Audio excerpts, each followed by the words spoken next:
What is poppin'? What is poppin', man? I want to welcome y'all to the Sit Down.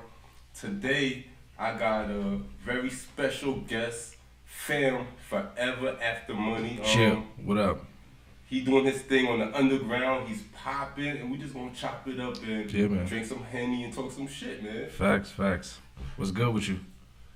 What's good with you, my nigga? What's good with you? Maintain it, man. It's been a minute, man. Yeah, son. Last time we chopped it up, you shot my video. Yeah, son. Was it the Look Alive? Yeah. That's a fact. That shit was definitely fun, man. Yeah, that's facts. And since then, I've been watching your grind. I'm like, this guy working. He got me working. One thing I can say about you, how many projects you put out a year? Because it seemed like you always putting out music. A year? Well, I mean, for the past couple years, I can say probably like one. 2000. One a year? Yeah, one a year, and then I put a couple singles around it. Some Lucy's out. Yeah, put a couple singles around it.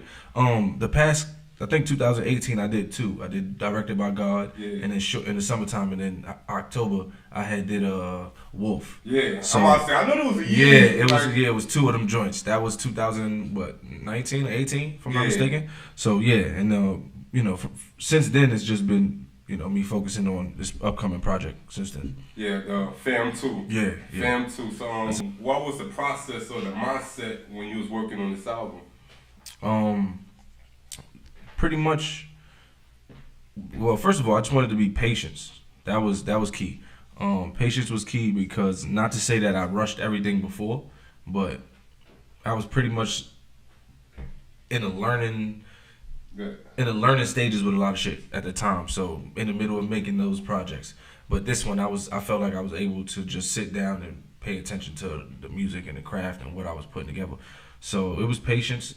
Definitely a lot of growth. I put into this. I didn't want it to sound anything like what I did before. Yeah. So yeah, that was just put a lot of patience, man. It's been 3 years since I dropped a solo project for real, something with length. Wolf had 5 tracks, and Directed by God was a collab with my man Chola. So, you know what I'm saying, we definitely had to put time into this one. Step it up. So how many tracks is on this one? 15, 14. Oh, so you do yeah. Full length. Yeah. Full length. I wanted that shit to be a car ride. You feel me? Yeah, we definitely. Matter of fact, we definitely was bumping it on the ride here. And it lasted the whole ride. Yeah. I don't even think we ran through it, right? Yeah, no, we did. We had one track. One track left. 1, 2 years. All right. So. Yeah, we definitely it lasted the whole ride, and that was one of the joints I wanted to. Or one of the things I wanted to bring out. I just wanted to be length. I wanted to something to be full. Nah, that shit was banging though. Yeah, good looks. There was a couple of tracks. I know you had some dude from Ohio, the Midwest. Yeah. Shout out to my guy Haji. I met him at a listening party in Brooklyn. His manager knew my manager, so that's how we linked up, and it just vibed. We vibed as soon as I walked in. Pretty much pulled up. We chopping it up. He had a few hot joints, and one of the joints I think it was called Bowling, if I'm not mistaken, that stood out. He had a video for it. Yeah. And when I saw that, I was like, nah, we gotta work. We chopped it up, and he was like, yo, send me something. And it was that easy. Yeah. That easy. Yeah, that shit tough. Yeah, good looks. Yeah. I can't wait to get this, get this shit to everybody, man. Get it to the world. It's been, like I said, it's been 3 years in the making. I put a lot of time into the shit, so I'm super hyped. Super hyped. So I was scrolling on your Instagram. Yeah. I seen you hashtagging, what's that, MAJORMATIC? Yeah, MAJORMATIC music. What's MAJORMATIC? It's pretty much it's a label. Me and a couple artists started that I do music with. I've been doing music with for some time. Shout out to my guy Swab Bugatti. He just dropped Now or Never. He dropped his first EP. So under MAJORMATIC. So it's something that we put together, and it's pretty much like a joint venture. We're trying to we are creating a lane for independent artists and artists that's just not just out there yet, to pretty much cut the middleman out in a lot of situations. And put more control into your hands. I feel like a lot of it's a dog eat dog world. That you got a lot of people saying they could do a lot of shit for you, and and you really don't know if it's just best beneficial for you and your career at the moment, or is it something long term, and then they just trying to chew your pockets at the time. So, you know, like I said, we just trying to build something that's authentic, trustworthy, and, you know, it's real. Yeah, so the people that's involved is definitely solid. So what's next with what's next after Film 2? Like, what you guys set up? Well, excuse me.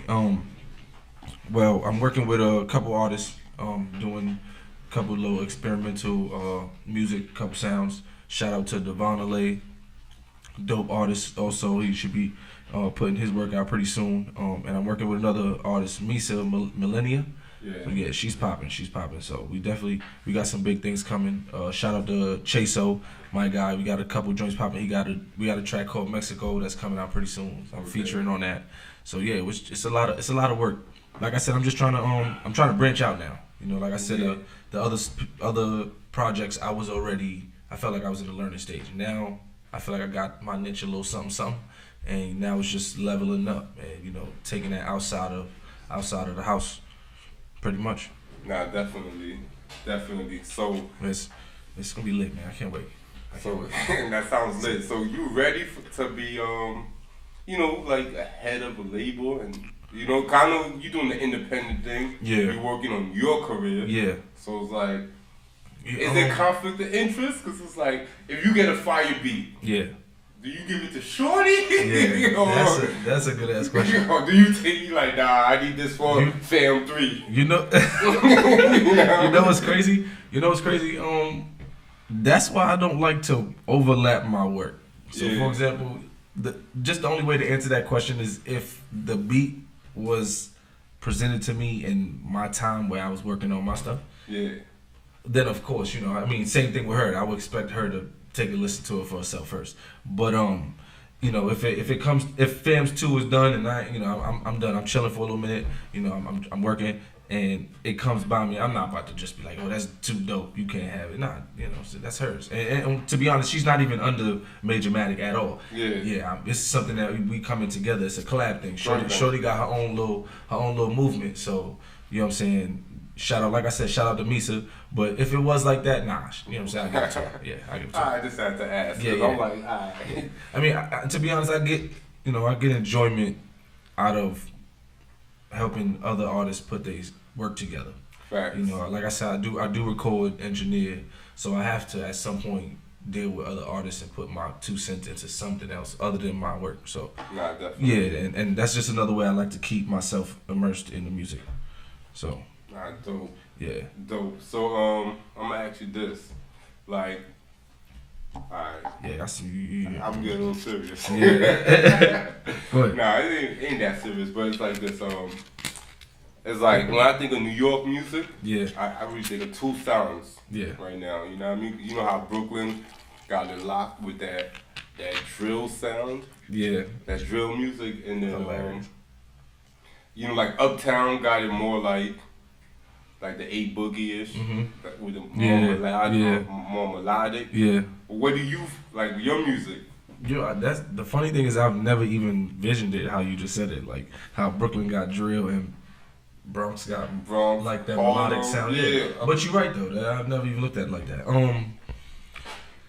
I mean, I feel like, you know, it's evolution. You know, I don't know. I feel like that's something you just can't control. Yeah. You know what I'm saying? Even to be honest, who would have thought that Brooklyn would have adapted Chicago drill? Yeah. Like, it is what it is. Chicago drill. So, you know what I'm saying? Who would have thought that 10 years ago? Yeah. You know what I'm saying? Like, nobody. I mean, absolutely nobody.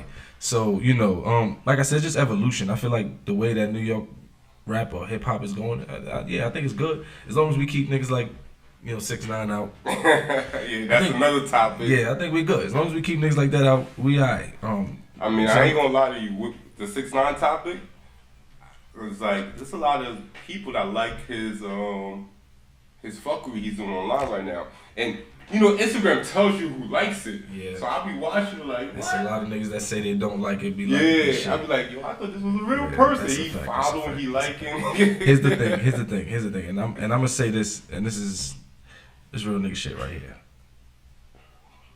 Coming from a place where it's like I know a lot of people, and other people probably feel this way too.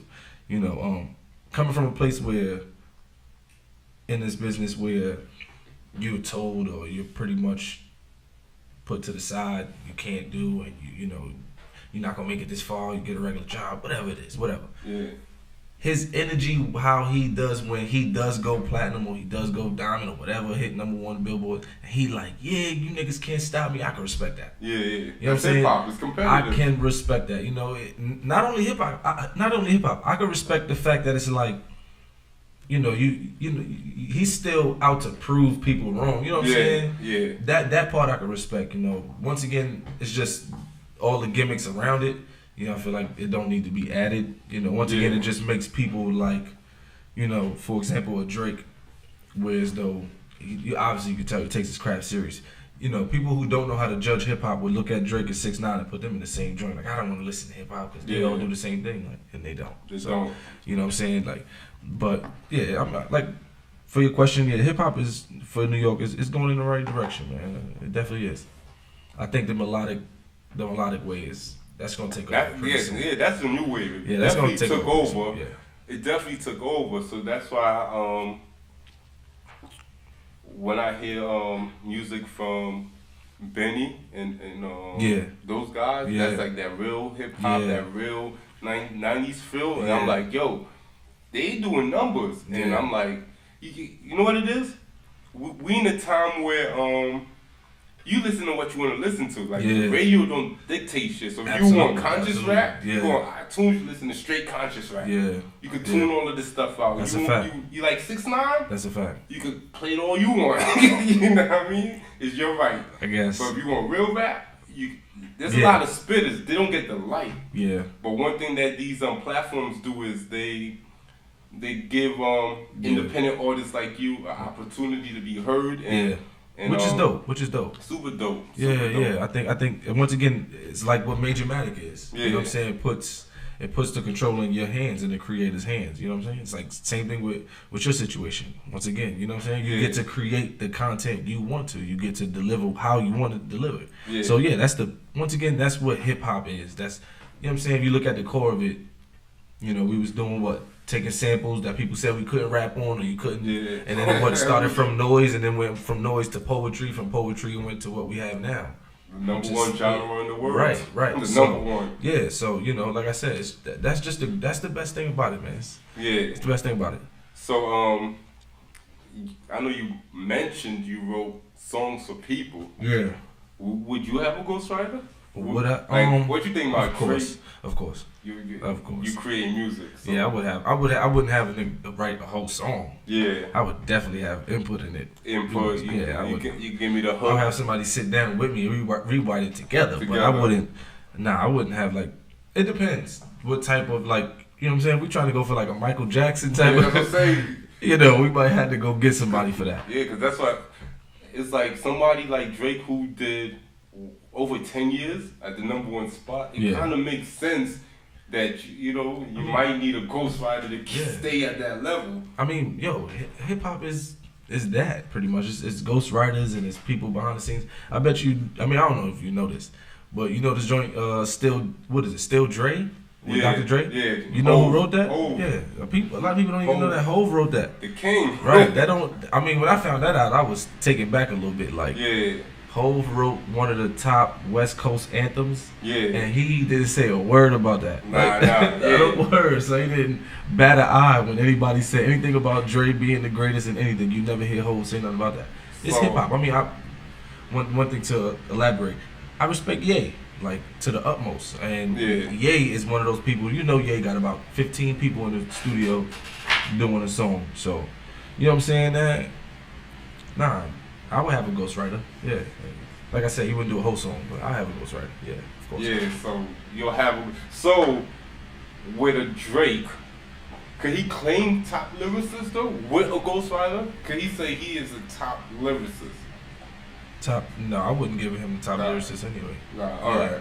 Now, but he do have bars. And yes, he has really bars. Yeah, he does. He has bars and they super witty and they clever. Yeah, that's what I'm saying. Without the nice. Ghost Rider, I think we would have said we would have said he had he's the pretty top close. 10. Yeah. So now he's not. I mean, no, I'm saying he would be the top pen now. Yeah, right now. Because I mean, to be honest, Hov is at a hiatus. You know, Hov is like a Floyd. Like, he's not gonna win. I mean, he's not gonna lose. You know, whoever he's going against is about to take that L. So you know how that's going. So Hov is up there, but I mean, right now, I mean, who else is seeing Drake right now with the pen? No, I mean Drake is up there. I would say Ye, Drake, Ye, and Wayne. Because Ye don't write himself, but he's a genius. He is a genius, but he don't. I'll probably argue for Ye. I don't know. For the rest of my life. I don't know, because Ye is the type. Ghost Riders, Ye bring some might have 5, 7 writers on one song. Yeah, but I mean, you know how hard it is to get the right people to in the room. Yeah, right, and then for everybody to click, and you know what I'm saying, and for you to throw an idea or something out there, and then everybody catch on to that and embody that. Yeah, that in itself is a genius type of, you know what I'm saying? Because once again, which is why I like even dealing with other artists and their stuff, because it's like, once again, if I could do this for you, sheesh, you know what I'm saying? When I sit down for myself, it's like, it'd be easy. Yeah, it's 1, 2, 3. So it makes sense. You schooling me from the artist point of view. Yeah, that's a fact. That's a fact. Because a lot of people, I think it's too much around, you know, who's the greatest lyricist. You know, to be honest, a lot of our hits that we hold on to, I'm talking about, you know, songs from the 70s that we heard our mothers play, or grandmothers play. Somebody else wrote them. Yes. To be honest. Yeah. So if you want to, I mean, every other song, I guess it was strictly a hip hop thing when it comes to Ghost Riders, because hip hop started as you writing your story. Absolutely. So a lot of people look like, how could somebody else write your story? So I may think about it. I may be thinking about it in like too much of a broad sense. As far as hip hop, you are absolutely right. But I understand as far as making a hit record. Sometime with Michael Jackson and Prince, there was a lot of people involved in it. That's how you make a hit. Yeah, but you're right. As far as hip hop, it's. I mean, to be honest, you would. I mean, how would you feel if you found out somebody wrote "Song Cry" for Hov? Yeah, or I would be sick. Like the Scarface. The Too Short verses. Like, what? Yeah, like wait a minute. Yeah, so. But I guess but that's why you give it to Hov though. Yeah. You know what I'm saying? He the king though. Ain't nobody come out and say, I wrote that. Yeah. So, I mean, you give it to Hov. Top lyricist, top pen is definitely Hov. The next I would say is Drake, Wayne, Kanye. I got Kendrick. I mean, I would say Drake. I mean, Wayne is over Drake, but not in no order. But definitely Wayne, Drake, Kendrick is up there. J. Cole's up there. Nipsey's up there. I just feel like Nipsey embodies what hip hop should be. You know what I'm saying? Like if everybody was the prototype hip hop artist, it definitely would be Nipsey. R.I.P. Nipsey. Yeah, man. It would definitely be Nipsey. I seen this clown trolling Nipsey. Whoa. 6ix9ine. Who? 6ix9ine. Snitch 9. Who? Nah. We should have got a bigger bottle. We didn't do that one, but it's all good. You know what? We was being responsible. That's all. We got drive. We was being responsible. Word. We on here like drink champs. Niggas can't stand up after the interview. We definitely gonna. We gotta do this again, man. Shout out to Chola. Shout out to Bones, man. Shout out to Chris Crown. Shout out to Mike Bags. You know what it is, man. Who am I missing? Anybody? Chaso. Shout out to Swab Bugatti. Juve Kano. Shout out to my nigga Goonie Booney. Who else, man? We missing, man. It's the whole gang, man. It's too many. I'll be here all fucking day. You know what it is, man. Shout out to the gang. Shout out to my nigga Zoe. You know I had to throw you out there. We out. You know what I'm saying? Sit down. Joe Calico. We got fam in the building. Forever After Money. The project dropping 15. Fire. Car riding tracks. Go get that. Bars. I heard a whole bunch of punchlines, man. You know, a lot of people don't rap with punchlines, man. People just be. Nah, I still try to do that even when I'm being melodic with it. I love the punchlines. I feel like facts. You gotta. That's what hip hop is. Facts. That's what I'm saying. Like, yo, I was listening. I was like, the ride. I was like, yo, I could vibe to this. I could vibe. I could smoke to this. That's all I want to hear. That's all I want to hear. Word. If you could ride to this and smoke to this, that means you're listening to it. Yes. It's lit. It's lit. Yes. That's fact. Yo, like, subscribe, comment, man. We out of here. Go get that, man. Shout out to my guy, Calico. Shout out to my nigga Calico and his whole squad. Crazy Yes. Capital Media. Yes. You know what I'm saying? They've been on the grind for a minute. I'm telling y'all, this ain't the first time we met. This man's leveled up since the last time I seen him. Big respect. Feel me? Big respect to his business. Yes. And we out of here. Yeah, you know.